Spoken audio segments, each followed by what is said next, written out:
Hey there, welcome back to my channel. It's the Spiritual Enchanters here. If you're new here, welcome.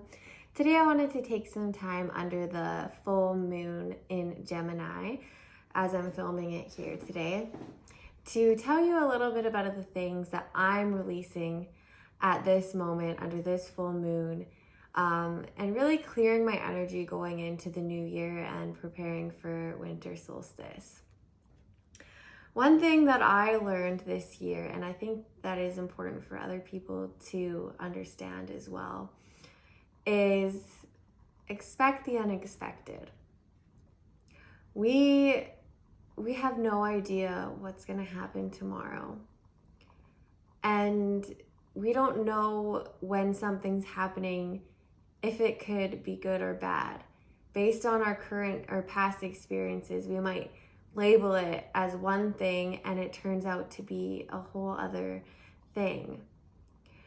And let me give you some examples. I'll start with, you never know what's going to happen tomorrow, so take advantage of what we have today. Someone could die tomorrow. You could lose your job tomorrow. You could say goodbye to a family pet. You could find out that your kid's school is closing down because of COVID and you have to figure out how to homeschool them. So many things that we take for granted, like having a little bit of time each day where our kid's at school, or the cuddles from your dog, could be gone at any moment. And because of that, we need to remember today to be grateful for what we have now, what we have control over today, and make sure to cultivate gratitude and joy with what we have offered today. Take our focus away from the things that are bothering us. And I'm not saying completely, definitely there is an area that is valuable, but is it haunting you all day? Are you clouded with negativity where you don't spend very much of your day at all focusing on what there is to be grateful for? And I'm not judging anybody here. This is something that I have struggled with a lot. The people I grew up with, the people I was raised by were very negative. And it's probably a generational thing where it just gets passed on, and then you have these ways of looking at things that just aren't conducive to growth. And it's been a huge cycle of growth for me this year, especially with all of the changes that have happened and all the setbacks and all the things that have knocked me down the stairs, proverbially, metaphorically. I get back up, I get to the top, I'm feeling good again, knock down the stairs, get back up, knock down the stairs. And it's just the ability to be joyous no matter what stair you're on. And I think that's really important for us to remember that. And another one on that note is, you don't know what something is in the moment because we're putting our past experience on it. This happened to me before and it was bad. This happened to me before and it was good. Maybe if you just set aside what happened in the past, what you think could happen based on TV, books, someone else's opinions, their experience, and be open to the possibility that it could be a turning point in your life for the better, and try and see a creative solution to the problem, opening up our hearts to love, opening our hearts to gratitude, and saying, what can I learn from this? How can I move forward with ease and grace from this lesson, from this setback, from this thing that's making me feel yucky right now? And you might find that what you thought was the worst thing in the world ends up being one of the biggest blessings in your life. Getting to spend more time with your kids because they're home every day. Learning more about who they are as a person. what stuff brings them joy at school, what things they're struggling with.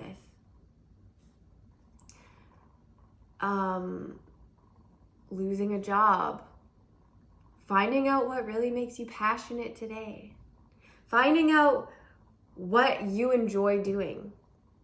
Because sometimes you think you really, really want something, and then you do it and you realize, you know what? It's not for me.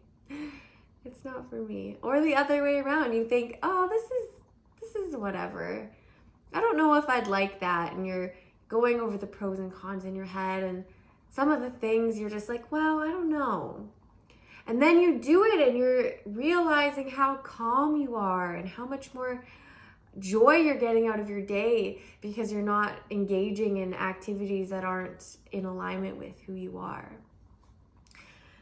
Those are some really important takeaways for me this year, and some of the things that I had to let go of was the things that were stopping me from seeing the things the way that they are, for what the possibility is there, and just fixating on what's happened to me before, why I'm wronged, what's wrong with me, all that self-talk that's like, why do I deserve this? What did I do? Why does everything bad always happen to me? Blah, blah, blah. Blah, blah, blah. I have to sit down with my inner child and nurture her back to health and help her remember that things happen sometimes that we can't control. And we can either look at it from a perspective of the victim, where there's nothing we can do about it and something's being done to us, or we can look at it from the perspective of the creator. This happened. It is what it is. How can I learn from this? How can I take this principle and move forward in a direction that's conducive to love, joy, and enlightenment? And I think that everything that's happened this year with COVID and starting a business, for me anyways, and going back to school and getting my yoga teacher training, and also I'm in a second level of that now. I'm doing my 500-hour training, and all of these growth things. And I can't even tell you how many setbacks I've had technology-wise. Starting my YouTube channel, videos failing, phones dying, sound not working, my video cutting off. Like, speaking of technological glitches, my fun. Okay. Speaking of technological glitches, I forgot to put my phone on airplane mode, and my son just called me, which totally shuts down the video. So these are lessons that you just learn and you grow from them. And I've had so many technological challenges this year, and it's very frustrating when you're in it. And I've had to buy new equipment and learn how to edit using different software systems, and my computer just crashed, and now I'm gonna have to buy a new computer, and all of these things are happening. And I could look at it and say, this is telling me something. I'm not meant to be on this path, or clearly I'm not cut out for it. I don't know what I'm doing. Yada, yada, yada. Excuse.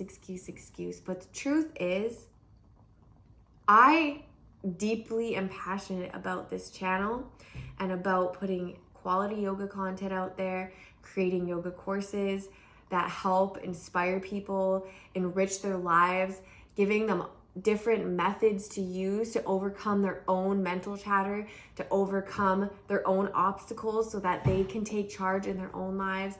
And I'm not going to let a little setback stop me. So what? My computer crashed. Now I'm going to find the money to get a new computer, and I'll have that much better of a computer to do these videos. So what? My sound on my phone doesn't work very well. It picks up all the background noise from my fridge and my dishwasher and all the things that I don't want it to do. What am I going to do? I'm going to learn from that. I learned how to cut sound out in voiceover as an option. I learned how to go and research the proper mic equipment that's the best for other yoga teachers by watching different videos and seeing what other people have to say about it.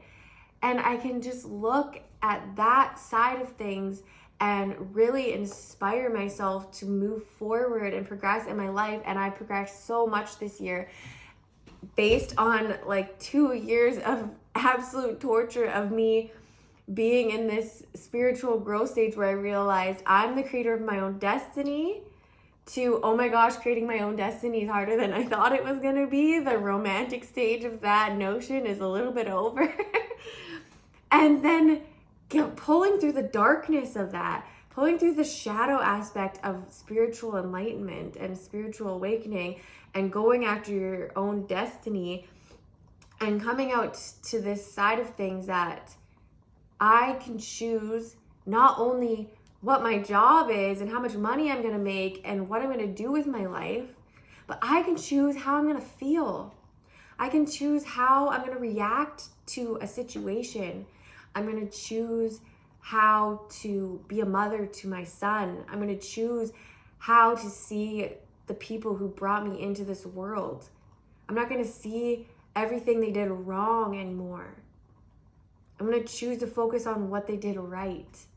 And these epiphanies that I've had, I really wanted to share with you today under the full moon in Gemini, because I was inspired to my moon journal that I'm working with. It said, take all of the lessons you've learned from this year and write them down and see what you've truly transformed in this year. And don't just write them down, share them with the world. So I wanted to come on today and share that with you. And it really has changed my life in the best ways possible. So I really hope that you can take some of these lessons, apply them in your life today, and work forward in the new year with this winter solstice. It's a return of light coming out of the darkness, and that real rich, abundant, fertile time when the days get longer, the sun gets warmer and closer to us, and we're able to create abundance in our lives. I hope this was helpful to you. Remember to subscribe down below if you haven't already to be updated with new content. I do yoga flows, spiritual lessons, yin flows, and so much more. We talk about crystals and everything, meditations. So check us out, and namaste.